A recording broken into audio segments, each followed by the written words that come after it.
So now back to our regularly scheduled programming. We have some LOL esports content coming at you.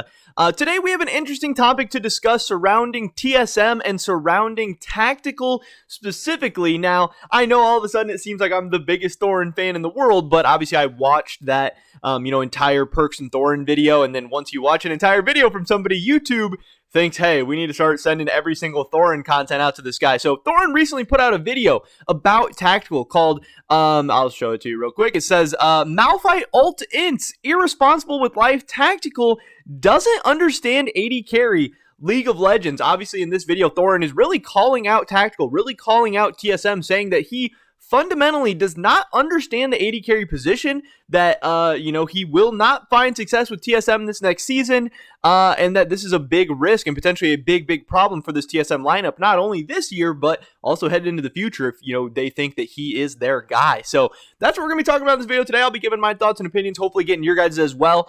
So yeah, definitely drop a like if you guys do enjoy it. I would appreciate that a ton, and let's get right into this. So I think this is a very, very interesting concept. Again, I don't love Thorn. I don't, I wouldn't say I'm like a fan of Thorn. You can see here I'm not, subscribed to this channel. I will drop a like on the video because, obviously I'm talking about it, so I want to show some love to it and some support to it, because I think we should support all content creators. And even though Thorn, I think, is a little toxic, I hate that he just randomly blocks everyone on Twitter. I think he has some bad takes and opinions sometimes, but still, I think it's good to have that other side. You don't just want only one side of everything or one narrative or whatever, but obviously you need to understand he does not historically like TSM or their players and stuff very much, so you do have to keep that in mind. But I do think he brings up some very, very fair points, and I do think that TSM could potentially have an issue. So right now, when you think about TSM, obviously a lot of people are talking about their two new Chinese acquisitions, Kaido and Shenny, and talking about how good or bad they think they're going to be, whether TSM made the right decision going with LDL players, these specific LDL players,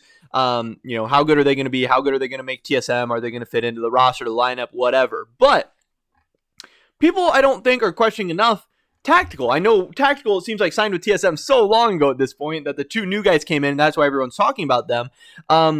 And for me, where I'm at with tactical is kind of weird because there are so many people saying that they think tactical is terrible. They think he's so overrated. They think he just ints. They think, he's just going to be such a bad AD carry.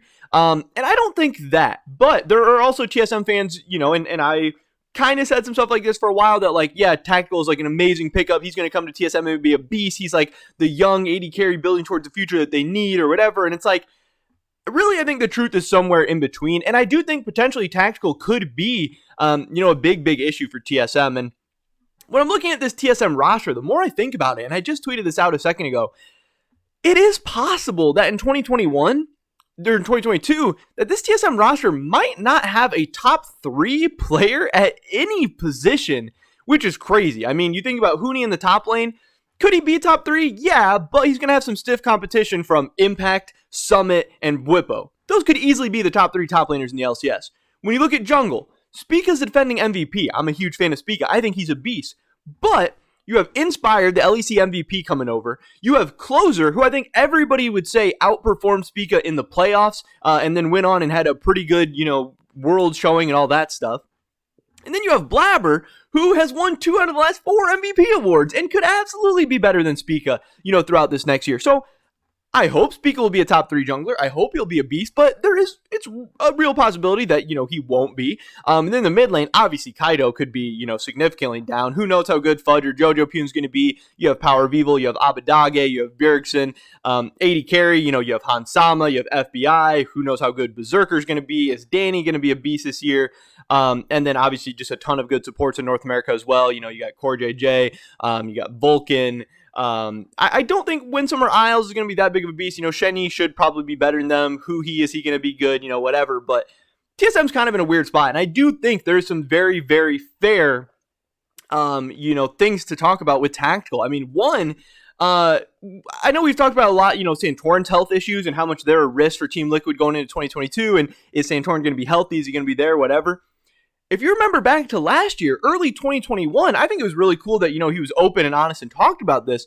But Tactical talked about struggling with burnout and struggling with, motivation issues and stuff like that, and not being, totally sound of mind and, mentally healthy and ready to go and prepared for the season.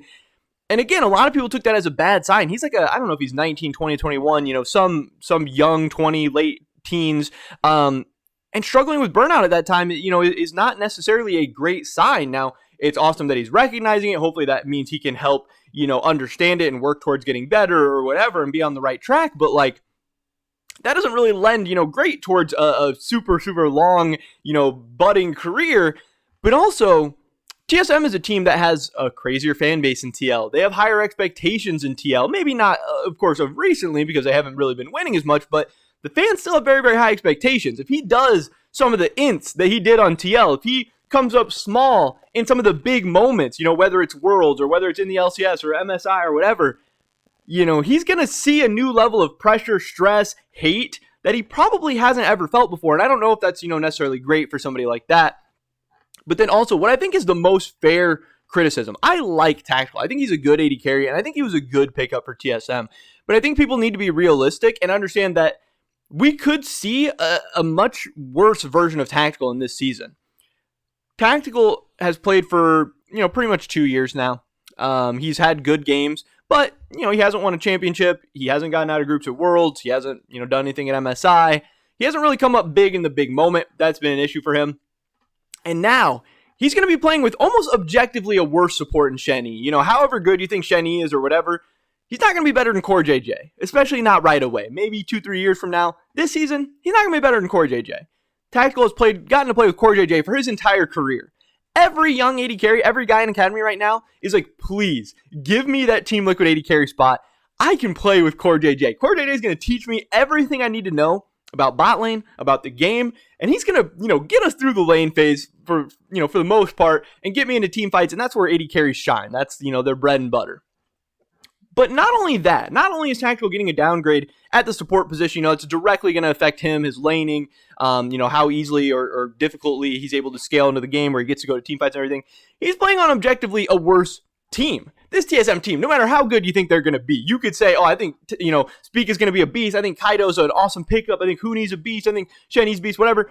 This TSM team is not either 2021 TL or 2020 TL, and they're really not close to it. Maybe they'll get there. Maybe they'll develop. Maybe everything will go right. But this is a worse team with pretty much worse players at every single position. I mean, these last couple of TL teams have been very stacked. We're talking about Alfari, Impact, Santorin, Jensen in the mid lane, Core JJ. These are some of the best LCS players of all time. And again, not only is he playing with the directly worst duo, he's going to be playing with the directly worst team around him. And they're going to be playing, they're saying they want to play this LPL style. They're bringing in Chinese players. And, Tactical likes to play aggressive. He likes to go for the Malphite ult ints like Thorn's talking about. He likes to go a little crazy. This could be good or bad for him. They could encourage those bad tendencies of inting in the big moments and the big fights. Or maybe he jumps in and his whole team's ready to back him up, and maybe it works out perfect for TSM. That's totally possible. But I think this also could, accelerate some of Tactical's bad habits, encouraging him where some players in the LCS need to get a little crazier, get a little intier, get a little bit more aggressive. I don't think Tactical is one of those guys, so I don't necessarily know if pushing the LPL style onto him will be, necessarily beneficial. Now, again, all this to say, I do think Tactical was a good pickup. I love that he's North American talent. I think he is still going to be good, and I don't think there was any, great options available for TSM. Maybe Reckless was possible or whatever, but if TSM's talking about wanting to develop towards the future, wanting to, go a little younger, wanting to go a little cheaper, Tactical has ties with the TSM organization, obviously, but, to think that this guy's going to come in and be a beast or be better than he was on TL or to think that, he's going to be a top 380 carry this year, that's really tough for me to say. So, when I look around the TSM team, I think it's fair to criticize, the mid and support and how they're going to do or whatever, but Tactical's going to have a new spotlight, new pressure put on him this year. And TSM, they're not going to cruise through the LCS. They're going to be in a lot of tough, close, intense games where so far throughout his entire career, Tactical has largely come up short. He has largely been the one to make the losing play more so than the winning play. And, that could be a big issue for TSM there. So, again, take everything Thorn says with a grain of salt, just like you should take everything everyone says with a grain of salt. But he has some points here, I do think. But that's pretty much it for this video today, guys. Definitely drop a like if you did enjoy it. I would appreciate it so much. Leave a comment down below. What do you think about Tactical? Do you think he's overrated, underrated? Do you think he's going to be a beast this year? Do you think he's just going to be good? I don't know. I'd love to hear your guys' thoughts and opinions. Subscribe to today and all my latest content. Hope we catch you guys in the next one. But until then, peace.